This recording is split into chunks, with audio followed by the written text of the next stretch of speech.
Fear, confusion, and a complete lack of direction defined the Indiana Fever without Caitlin Clark on the floor. Her absence didn't just weaken the offense, it dismantled it entirely. Without her ability to draw defenders, collapse coverage, and open lanes, Indiana's attack looked paralyzed. There was no rhythm, no flow, no space. What used to be a dynamic offense turned into a predictable, stagnant mess. With Clark, defenders scramble, shooters get time, and Boston and Howard benefit from breathing room. Without her, all that vanishes. Suddenly Boston is expected to create from nothing, Howard has to lead without guidance, and Mitchell becomes the sole target of every defensive scheme. And that's what fans witnessed, a team stripped of its structure, its spark, its soul. Clark's impact isn't just in her stats, it's in the gravitational force she brings to every possession. She warps defenses. She changes the way games are played. Without her, the Fever don't just stumble, they lose their identity entirely. She's more than a star. She's the heartbeat, the playbook, the brand. And without her, Indiana isn't just diminished, they're irrelevant. Fans see it clearly. They don't need a scoreboard to tell them what's missing. They feel it in the silence of an arena that used to buzz. Families who saved up and traveled hours didn't come to see 8 points from Boston or 5 from Howard. They came for Clark. And when she's not there, the product feels empty. That disappointment cuts deep, and it doesn't just fade, it builds. And if this continues, Indiana isn't just looking at losses on the floor. They're staring down a collapse in loyalty. Fans are already growing restless. The organization has a decision to make, and it goes far beyond lineups and matchups. Clark isn't just their franchise player. She's the reason people care. She sells the tickets, drives the ratings, fuels the energy. Without her, they're a whisper in the sports world, barely noticeable. The audience knows it. They're demanding her return not out of impatience, but out of desperation, because they've now seen what life without her looks like, and they're not sticking around for that version. The Fever have always walked a line between anonymity and spotlight. Clark's arrival pulled them into the light, made them matter. But it's fragile. One game without her showed how thin that thread really is. This team can't survive without her, not in the standings, not in the market, not in the hearts of fans. She is everything to this franchise. And without her, the rest starts to collapse under the weight of expectation. Boston and Howard were supposed to be the ones to stabilize things in her absence. But instead of rising, they shrank. Instead of stepping up, they disappeared. It was more than just a letdown, it was a breach of trust. The fans noticed, the league noticed, and now the pressure is suffocating. Effort can't be faked, and against Atlanta, Indiana didn't even show that. The Dream didn't just play better, they played harder. They fought. They wanted it.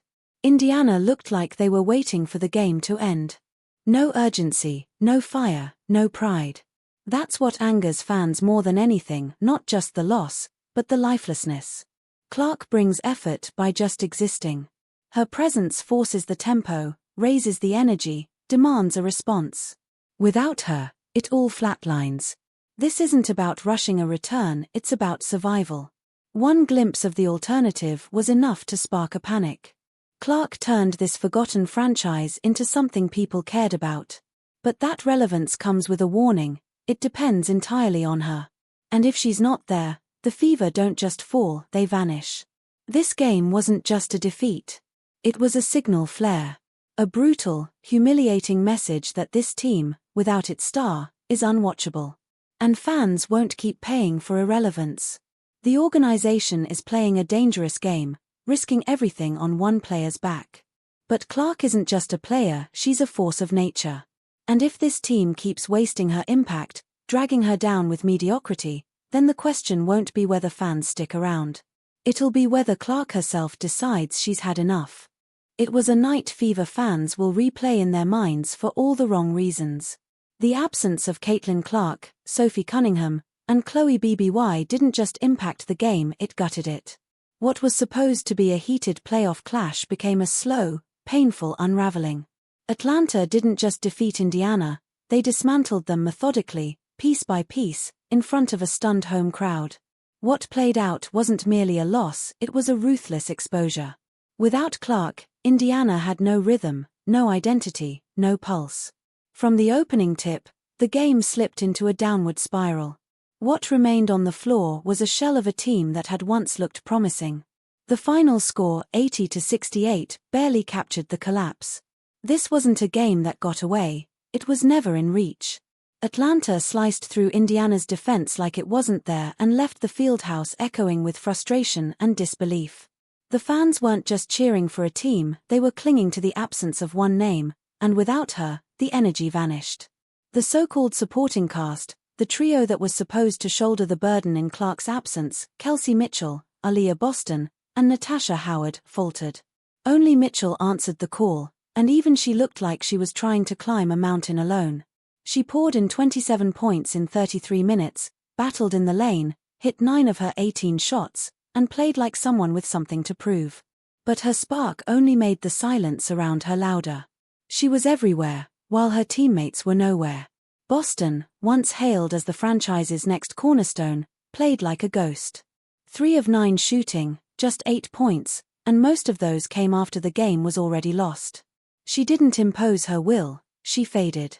The assertiveness you expect from a number 1 pick, a supposed future star, was completely missing. She floated through possessions like the moment didn't belong to her. The performance was timid when it needed to be dominant. It was frustrating, baffling, and, for many fans, deeply disappointing.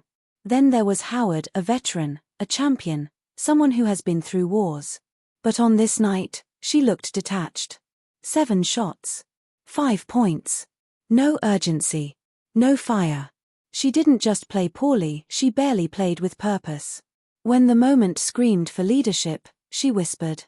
For someone brought in to balance youth with experience, her invisibility was jarring. What made it worse was that Clark's absence didn't just highlight her value, it exposed how lost the team is without her. And this wasn't just about players. Coaching decisions left fans scratching their heads. Stephanie White's rotations were questionable at best, and her inability to adjust mid-game only deepened the hole. How do your 2 most physically gifted players get just 16 combined shots? How do role players end up taking more critical looks? White's frustration boiled over into a flash of emotion that some saw as passion but many more saw as a smokescreen for deeper tactical failures. And then there were the stands. A sellout crowd only on paper. The empty seats told the real story. Without Clark, the buzz disappeared. The seats stayed white. The energy never arrived. The fans didn't show up for the fever, they showed up for Clark. And without her, they chose not to come at all. The refereeing was poor, sure. Calls were missed, fouls went uncalled, the usual playoff nonsense. But blaming the officials was a hollow excuse. The Fever didn't lose because of whistles, they lost because they weren't ready. Because Boston disappeared. Because Howard shrank. Because only Mitchell cared enough to fight. Because the coach had no answers. The problems were internal, not external. Fans didn't need a scoreboard to see that. They could feel it.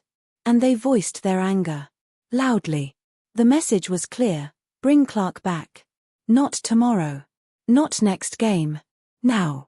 They didn't sign up for mediocrity. They didn't invest in another rebuild. They were sold a vision, and without Clark, that vision crumbled. This wasn't just a disappointing loss. It was a moment of reckoning.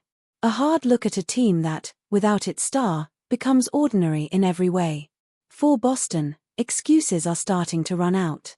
For Howard, the questions are sharper. Can they carry this team when needed, or are they simply passengers on Clark's journey? On this night, the answer was brutal. They didn't step up. They shrank. And the fans noticed. Every missed shot, every hesitant move, every possession where they disappeared, it all added up to something far worse than a box score could reflect. And when your team hits just 1 3-pointer between your primary forwards in the modern game, it's more than a bad shooting night. It's a system failure. It was embarrassing. This is 2025. Teams live and die on the perimeter. You can't survive without it. The Fever didn't just lose a playoff game. They lost credibility. They lost faith. And without Clark, they risk losing everything.